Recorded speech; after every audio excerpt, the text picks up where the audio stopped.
दिन था 23 जुलाई का और इलाका था ग्रेटर नोएडा सूरजपुर, जहां एक खूबसूरत महिला ने अपने आशिक के साथ मिलकर एक ऐसी वारदात को अंजाम दिया जिसे जानकर आपके होश उड़ जाएंगे। तो आइए आज की इस कहानी को शुरू करते हैं। मूल रूप से उत्तर प्रदेश के मुजफ्फरनगर में रहने वाले धर्मवीर सिंह की नौकरी जब दिल्ली पुलिस में लगी तो वो दिल्ली में ही रहने लगे थे। बाद में उत्तरी दिल्ली के हरित विहार कॉलोनी में उन्होंने एक आलीशान मकान बनवा लिया था। यहीं पर रहते हुए वो 3 बच्चों के पिता बन गए। राजीव वर्मा उनके तीनों बच्चों में सबसे बड़ा बेटा था। उससे छोटा उपेंद्र और फिर इकलौती बेटी मीनाक्षी थी। तीनों बच्चों को पढ़ा लिखा कर वो उनकी शादी कर चुके थे। धर्म सिंह भी 5 साल पहले दिल्ली पुलिस से सब इंस्पेक्टर के पद से रिटायर हो चुके थे। रिटायर होने के बाद उन्होंने बुराड़ी क्षेत्र में ही प्रॉपर्टी डीलिंग का काम शुरू कर दिया था। छोटा बेटा उपेंद्र दिल्ली के ही आजादपुर मंडी में अदरक का व्यापार करता था, जबकि बड़ा बेटा राजीव वर्मा भी ओएसिस बिल्डिंग के पास मार्केटिंग मैनेजर की नौकरी करता था। राजीव ने तो कोई मार्केटिंग कोर्स तो नहीं किया था, लेकिन ग्रेजुएशन करने के बाद उसने गाजियाबाद के कुछ बिल्डर्स के पास प्रोडक्शन से लेकर मार्केटिंग तक का काम किया था। कई कंपनीज में अनुभव लेने के बाद पिछले कई सालों से वो इसी ओएसिस बिल्डिंग की कंपनी में काम कर रहा था। अपनी मेहनत और अनुभव के कारण राजीव मार्केटिंग मैनेजर की पोस्ट तक पहुंच गया था। राजीव वर्मा की जिंदगी बेहद खुशगवार गुजर रही थी। परिवार में खूबसूरत पत्नी थी जिसका नाम शिखा और उनका एक बेटा था आकाश, जिसकी उम्र 14 साल थी। आकाश बुराड़ी के ही एक स्कूल में 9वीं कक्षा में पढ़ रहा था। राजीव और शिखा ने करीब 16 साल पहले प्रेम विवाह किया था।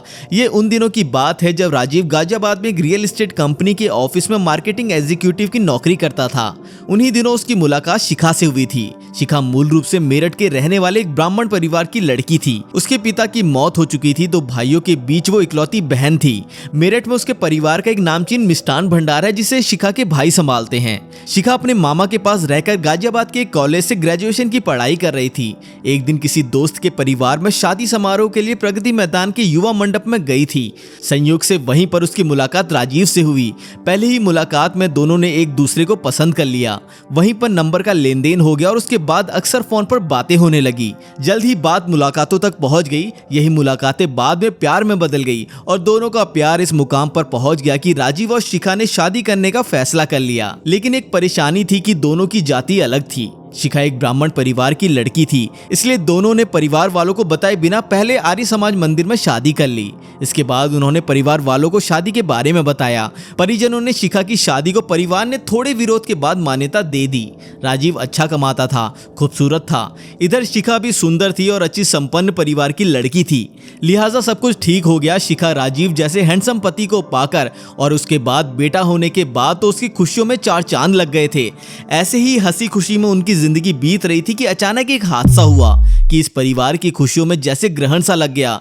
राजीव एक बड़ी कंपनी में मार्केटिंग मैनेजर था, इसलिए अब उसकी जिम्मेदारियां भी बढ़ गई थी। उसकी कंपनी का कॉर्पोरेट ऑफिस नोएडा के सेक्टर 2 में है, लेकिन ग्रेटर नोएडा में 2 अलग अलग साइटों पर उसकी कंपनी के प्रोजेक्ट का काम चल रहा था।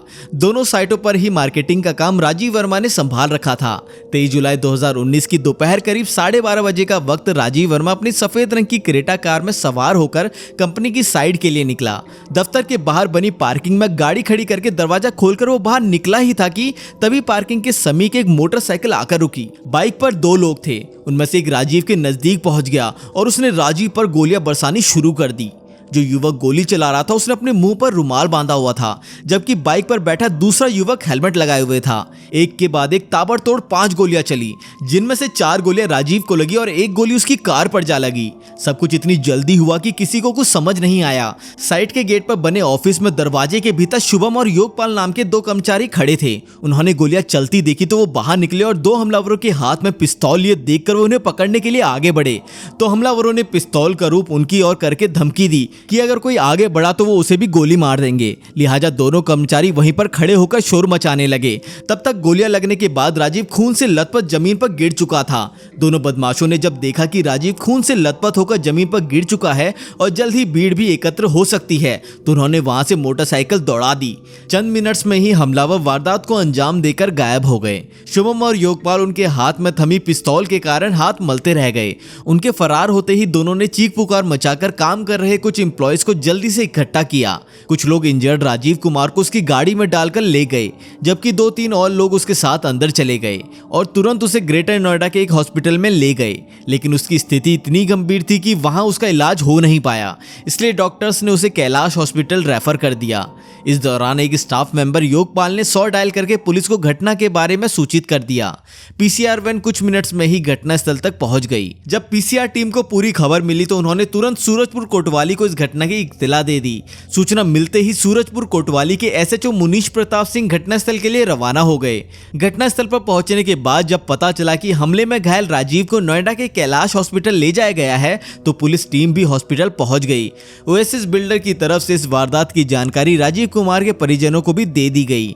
खबर पाकर राजीव के पिता धर्मवीर सिंह, भाई उपेंद्र, पत्नी शिखा समेत अन्य परिजन भी अस्पताल पहुंच गए। चिकित्सकों ने बताया कि राजीव कुमार को 4 गोलियां लगी हैं। उनकी जान तो बच जाएगी, लेकिन खून ज्यादा बहने के कारण उनके शरीर में फंसी 4 गोलियों को निकालने में वक्त लगेगा।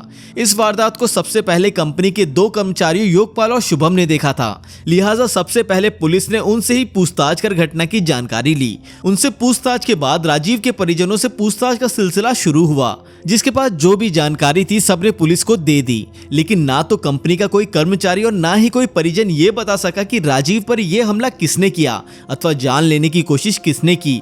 परिजन ये भी नहीं बता सके कि राजीव की किसी के साथ कोई रंजिश थी या नहीं। पुलिस के आला अधिकारियों ने अस्पताल के बाद घटनास्थल का भी निरीक्षण किया। बिल्डर और वहां काम कर रहे दूसरे कर्मचारियों से पूछताछ की, लेकिन कोई भी घटना के पीछे के कारणों या फिर राजीव की किसी से रंजिश के बारे में जानकारी नहीं दे पाया। इंस्पेक्टर मुनीश को अब तक की छानबीन से इस बात का आभास जरूर हो गया था कि बदमाशों ने जिस तरीके से घटना को अंजाम दिया उससे लगता था कि वे पेशेवर हैं। उन्हें यह भी आशंका लग रही थी कि हो सकता है वारदात को अंजाम देने के लिए भाड़े के बदमाशों का इस्तेमाल किया गया हो, क्योंकि बदमाशों ने अपने चेहरे पूरे तरीके से ढके हुए थे और उन्हें राजीव के साइट पर पहुंचने की सटीक जानकारी थी। मुनीश प्रताप ने बिल्डर की साइट के आसपास के लोगों से पूछताछ की तो पता चला कि बदमाश शायद पहले से ही कुछ दूरी पर घात लगाकर राजीव के आने का इंतजार कर रहे थे। तभी तो राजीव के कार से उतरते ही उस पर ताबड़तोड़ गोलियां बरसा दी। राजीव जब गाड़ी से उतरा तो उसके एक हाथ में मोबाइल और दूसरे हाथ में लंच बॉक्स का बैग था। एसएचओ मुनीश प्रताप ने विक्टिम राजीव के भाई उपेंद्र की शिकायत पर अज्ञात बदमाशों के खिलाफ हत्या के प्रयास की धारा 307 में मुकदमा दर्ज कर लिया। इस केस की जांच की जिम्मेदारी एसआई दिलीप सिंह को सौंप दी गई, क्योंकि केस पूरी तरीके से ब्लाइंड था। ना तो परिजनों ने और ना ही राजीव के ऑफिस वालों ने किसी पर शक जाहिर किया था। इसलिए मामले का खुलासा करने के लिए एसएचओ प्रताप सिंह ने 3 टीमों का गठन किया। एक टीम की अगुवाई वे खुद कर रहे थे। इसी दौरान चश्मदीदों से पूछताछ करने पर पता चला कि हमले के दौरान राजीव कुमार ने गोली चलाने वाले बदमाशों से जान बख्शने की गुहार लगाते हुए कहा था, अरे भाई मुझे क्यों मार रहे हो? लगता है तुमको कोई गलतफहमी हो गई है। जिसे आप मानना चाहते हो वो मैं नहीं हूं। लेकिन इसके बावजूद बदमाश नहीं रुके और उन पर 3 गोलियां और दाग दी। ये पता चलने के बाद एसएचओ मुनीश प्रताप को लगा कि हो सकता है कहीं ना कहीं बदमाशों का निशाना कोई और हो और गलती से उन्होंने राजीव को गोली मार दी हो। इस शक की एक खास वजह ये थी कि राजीव के पास सफेद रंग की क्रेटा कार थी और उनके बिल्डर मालिक के पास भी उसी रंग की क्रेटा कार थी। इसलिए इंस्पेक्टर मुनीश को लगा कि कहीं ऐसा तो नहीं किसी ने कारोबारी रंजिश, लेन देन की विवाद अथवा दूसरे कारण से बिल्डर को मारने के लिए बदमाश भेजे हो और कार एक जैसी होने के कारण बिल्डर की जगह हमलावरों ने राजीव को निशाना बना लिया हो। अपनी शंका का निवारण करने के लिए इंस्पेक्टर मुनीश प्रताप ने बिल्डर को बुलाकर उससे पूछताछ की, लेकिन उन्हें कहीं से भी ये जानकारी नहीं मिली कि यह मामला पहचान की गलतफहमी में हुए हमले से जुड़ा है।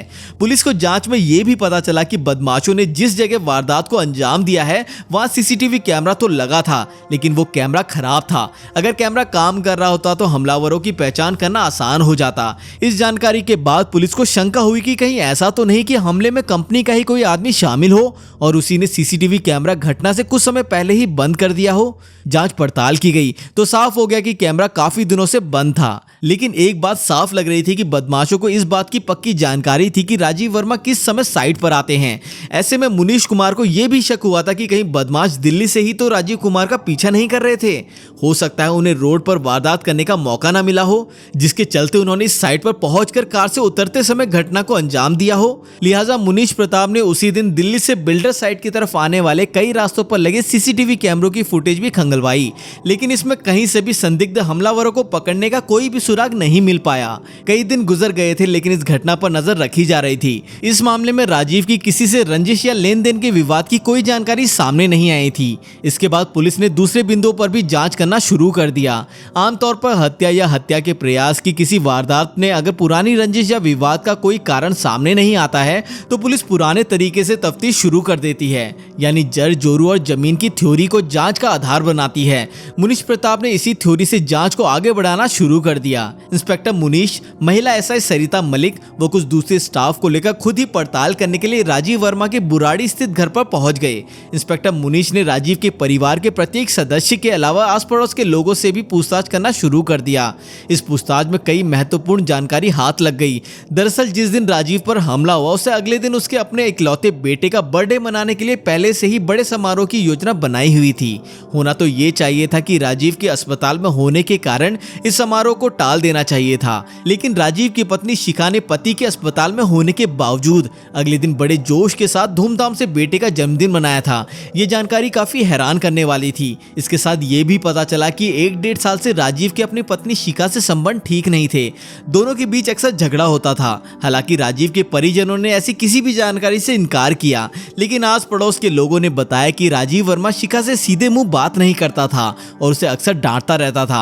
इंस्पेक्टर मुनीश प्रताप को लगा कि हो ना हो इसी झगड़े में हमले की वजह छुपी हो सकती है। पुलिस टीम ने तब तक राजीव के फोन की कॉल डिटेल्स निकलवाकर उन तमाम लोगों से पूछताछ कर चुकी थी जो नंबर संदिग्ध लग रहे थे, लेकिन इस पूरी कवायद में एक भी कोई अहम जानकारी नहीं मिल पाई। लिहाजा इंस्पेक्टर मुनीश प्रताप ने राजीव की पत्नी शिखा के मोबाइल की कॉल डिटेल्स निकलवाकर उसकी छानबीन शुरू कर दी, क्योंकि उन्हें लग रहा था कि पत्नी से झगड़े की वजह से भी शिखा ऐसे ही किसी साजिश को अंजाम दे सकती है। शिखा के मोबाइल पर आने वाले नंबरों की जांच पड़ताल शुरू हुई तो घर परिवार वालों के अलावा केवल एक ही ऐसा अनजान नंबर था जिस पर अक्सर बात होती थी और व्हाट्सएप मैसेज भी किए जाते थे। जब जानकारी ली गई तो पता चला कि ये नंबर बुराड़ी में ही चंदन विहार कॉलोनी में रहने वाले रोहित कश्यप का है। हालांकि कॉल डिटेल से कोई शक करने वाली बात सामने नहीं आई थी। ये नंबर राजीव वर्मा की कॉल डिटेल्स में भी सामने आया था। तभी पता चला कि राजीव वर्मा और उसकी पत्नी शिखा रोहित कश्यप के जिम में वर्कआउट करने जाते थे, यानी एक तरह से वो शख्स जो पति पत्नी की जिंदगी में कॉमन था, दोनों ही उसके जिम में वर्कआउट करने जाते थे। इसलिए ये बात नॉर्मल लग रही थी कि दोनों उससे किसी कारण फोन पर बात कर रहे होंगे, लेकिन शिखा उससे व्हाट्सएप चैट पर कॉल कर रही थी। ये सवाल गौर करने लायक था। शिखा को लेकर इंस्पेक्टर मुनीश के मन में संदेह का कीड़ा तो पहले से ही कुलबुला रहा था, इसलिए उन्होंने रोहित के बारे में विस्तार से जानने के लिए उसके मोबाइल की कॉल डिटेल्स निकलवाकर छानबीन शुरू कर दी। बस छानबीन होते ही एक सुराग पुलिस के हाथ लग गया। दरअसल जिस दिन राजीव वर्मा पर हमला हुआ था उस दिन और उससे एक दिन पहले रोहित कश्यप के मोबाइल की लोकेशन उसी जगह मिली थी जहां राजीव पर हमला हुआ था। ये जानकारी महज संयोग नहीं हो सकती थी। दिलचस्प बात तो ये थी कि वारदात से पहले और बाद में शिखा के फोन से रोहित कश्यप के फोन पर व्हाट्सएप कॉल की गई थी। बस इंस्पेक्टर मुनीश के लिए इतना सबूत काफी था। उन्होंने 11 अगस्त 2019 को एक विशेष टीम का गठन किया। एसआई सरिता मलिक शिखा को उसके घर से और एसआई दिलीप सिंह ने अपनी टीम के साथ रोहित कश्यप को उसके जिम से हिरासत में ले लिया। दोनों को सूरजपुर थाने लाया गया। सीओ तनु उपाध्याय के सामने दोनों से सारे सबूत दिखाकर कड़ी पूछताछ की गई तो वो अपना गुनाह छुपा नहीं सके और उन्होंने अपना सारा गुनाह कबूल कर लिया। शिखा ने बता दिया कि उसने अपने जिम ट्रेनर प्रेमी के प्यार में पड़कर अपने पति की हत्या के लिए रोहित को 1,20,000 की सुपारी दी थी। पुलिस ने दोनों से विस्तार से पूछताछ करने के बाद अगली सुबह रोहित के दोस्त गोविंदपुरी निवासी रोहन उर्फ मनीष को भी गिरफ्तार कर लिया।